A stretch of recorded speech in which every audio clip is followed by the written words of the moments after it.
Nah, coba kita lihat. Punya sini kontainer, tapi kan bisa didapat lagi kafe-kafe begini, bisa di belakang dari beberapa fungsi-fungsi. Nah, saya serahkan kepada Camat dan Lurah untuk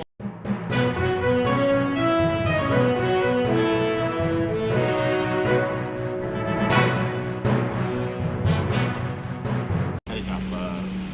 Ini kontainer fungsinya adalah kontainer yang multifungsi.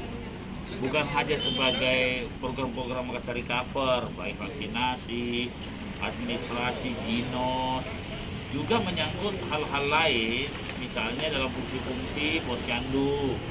Kemudian ada fungsi-fungsi yang lain nanti kami punya program namanya restoratif justice, yaitu kalau misalnya ada pertengkaran di masyarakat tidak perlu ke pengadilan, dia langsung disidang di sini dengan beberapa mekanisme yang diatur nanti dengan perwali seperti itu. Jadi, nah coba kita lihat, punya sini kontainer, tapi kan bisa didapat lagi kafe-kafe begini, bisa di belakang dari beberapa fungsi-fungsi. Nah, saya serahkan kepada Camat dan Lurah untuk menyampaikan inovasi-inovasinya seperti itu. Nah, momen-momen pandemi ini kita jadikan momen untuk konsolidasi termasuk sistem kesehatan. Nah, sekarang kita sudah turun. Sebenarnya level asesmennya itu sudah level 2, tapi kita masih dipertahankan di PPKM 4, level 4. Tidak masalah. Cuma saya bilang kita walaupun menurun terus, tidak boleh lengah. Dengan bagaimana cara lengah? Posko-poskonya harus aktif betul. Jadi saya akan jadikan posko 24 jam nanti.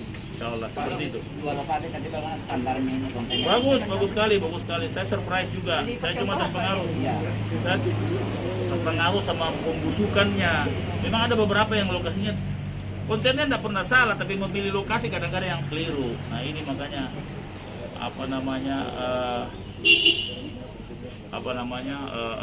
saya ingin meninjau langsung.